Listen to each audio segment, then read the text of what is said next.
everyone. I hope you're having a wonderful Wednesday. I'm back to read some more in Lincoln's Grave Robbers.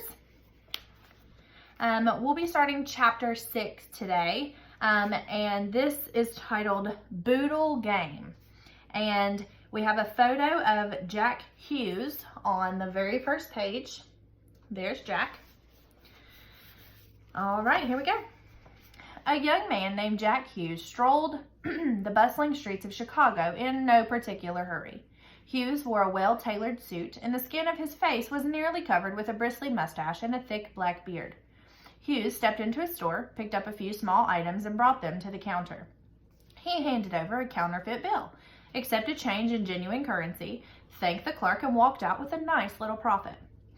This was the boodle game, a favorite technique of expert shovers like Jack Hughes. And remember, shovers were the people that would take the counterfeit money and distribute it into the world. So they would go in and buy things with it and get change in return. It worked like this. Hughes carried a roll of paper money in his pocket, all genuine except for one counterfeit bill. Half a block behind him followed his boodle carrier, a kid of about 17 with a pocket full of coney, which was the fake money. When Hughes entered a store, the kid hung around near the entrance, in earshot of the front counter. Hughes bought something, didn't matter what, and paid with his fake bill. If the clerk didn't detect the coney, he'd give change in real money. If the clerk did detect it, Hughes would snatch the bill back and apologize politely. "Why, that's funny," he'd say, clearly embarrassed. "I don't know where I got it." Then he'd pull out his stack of real money and pay with a legitimate bill. All the while, the boodle carrier watched and listened for trouble. If the clerk made a scene threatening to call the cops, the kid would take off. He'd be long gone, carrying the incriminating evidence with him, before the law could arrive. Hughes could show the cops his real money, explaining that he must have gotten the one bogus bill for change somewhere. That happened to honest folks all the time. But if everything went smoothly, Hughes and the kid would meet for just an instant outside the store. The kid handed over a single counterfeit bill, which Hughes put in his pocket with the real ones, and then they headed for a new store and did the routine all over again, repeating the process until they'd successfully shoved the whole stack of coney. When Hughes needed a new stash of counterfeit cash, he headed to West Madison Street. He walked along the busy street, past dressmakers, tailors, fortune tellers, billiard halls, which is like a pool hall, a druggist or the pharmacy, and a photographer, and slipped into his favorite saloon, a place called the Hub. Stepping through the front doors, Hughes stood in a large dark room. A layer of sawdust covered the wood plank floors. A lot of beer was spilled in this place, and customers sometimes spit on the floor. Ew. The sawdust absorbed it all and kept people from slipping. Sounds like a barn. Small groups of men sat at mismatched chairs and tables scattered around the space. A few more leaned over the billiard tables in the back, lining up shots. Hughes walked to the long bar and could see his bearded face in the large mirror hanging on the back wall. On a little shelf by the mirror was a plaster bust of Abraham Lincoln. And a bust is like a miniature statue, and it's usually just of the head of someone. Hughes greeted the bartender, a young man with shiny black hair and a bushy mustache, and quick, darting eyes that took in everything. This was Terrence Mullen, part owner of the place. Mullen lived in a couple of rooms in the back. He kept his pet, a snake, in a box on the bar. Not poisonous, he assured patrons, or people that were just at the bar as a patron. The Hub was a preferred setup for Mullen. He made a little money selling liquor and cold beer while distracting the law from his real business, distributing counterfeit money. Shovers like Hughes drifted in and out, just like hundreds of other regular customers. Mullen slipped his trusted shovers the coney and took his payment in good, honest cash. Like most coney men, Mullen had a long criminal record for passing fake money. And this is Terrence Mullen. He walked around with a pistol tucked in his belt and was considered dangerous by the Chicago police. "Will shoot without a very extraordinary amount of provocation," warned one official report. Secret Service operative Patrick Tyrrell was aware of the Hub and had a pretty good idea of what went on there. but the Hub was just one of more than 2,500 saloons doing business in Chicago, many of which were suspected of shady dealings. The Secret Service could hardly watch them all.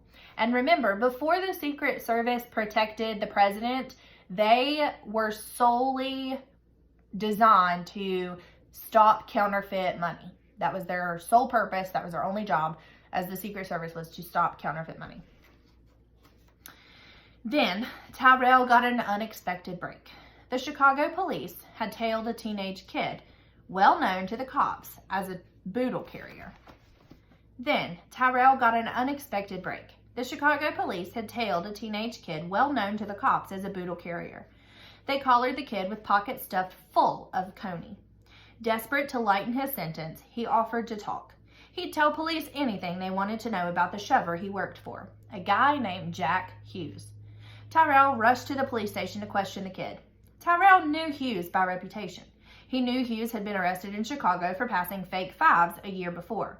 Hughes' friends had bailed him out, and Hughes had jumped bail, never showed up for his court hearing. He'd been out there somewhere ever since, dodging the law, shoving coney all over town. The young boodle carrier was scared, which made him very helpful to Tyrell. He told Tyrell the place to find Jack Hughes was a saloon on West Madison. It was called the Hub. An excellent tip, but not one Tyrell could act on himself. If he strolled into the Hub, every crook in the joint would instantly identify him as a cop. He just had that look. Tyrell needed someone who could gather information inside the Hub and bring it to him. He needed a roper. Ropers were not quite the same thing as an undercover agent. They didn't officially work for the police or Secret Service. In fact, they were usually criminals. The best ropers had been arrested and done time in prison. They knew how criminals talked and could swap true stories of past offenses. As long as they can maintain it, Tyrell said of ropers, and are not caught squealing, they can earn an honest living by giving information. Some people criticized the Secret Service for putting low-life crooks on the government payroll. But these critics were living in a dream world, Tyrell thought. His job was to catch criminals, and to do that, you had to get your hands dirty. When men go fishing, the most important thing is to learn what kind of bait the fish they wish to catch will swallow, Tyrell explained. He began poking around the Chicago underworld for just the right roper. So Tyrell doesn't want just anyone. He wants someone hand-picked just to do this job. Meanwhile, a stranger calling himself Cornelius, it's a great name, arrived in town and showed up at the Hub. Though the customers didn't know it, this was Mullen's partner in the saloon and his supplier of coney. The man's real name was James Kennelly. Big Jim did not particularly want to be seen in the Hub. He made a few brief visits, speaking quickly to Mullen, then leaving. Then, one day in August, Big Jim entered and walked through the saloon to one of the back rooms. Mullen stepped out from behind the bar and joined Kennelly.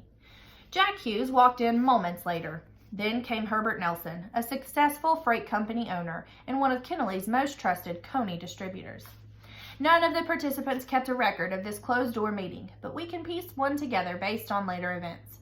The men were all in the same boat. The loss of Ben Boyd's talented hands was costing them cash. Without Boyd, the life of a coney man was riskier and less profitable. Something had to be done. Kennelly told the group about the Logan County gang's badly botched trial for Lincoln's corpse. Rumors of the plot had swirled for a while, but now, a month later, they had died down. No new security had been added at the Lincoln Monument. No extra guards, no new locks, nothing. The body was as vulnerable as ever. Kennelly told his hand-picked team that they were going to go and get it. The men were hesitant. They were coney men, not body snatchers. It would be an easy job, Kennelly assured them.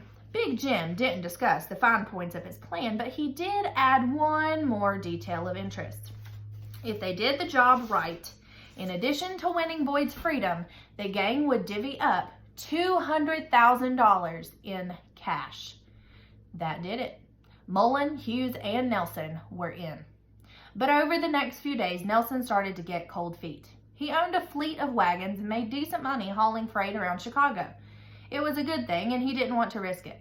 Nelson told the others he'd gladly help out in small ways, but wanted no part of the actual heist.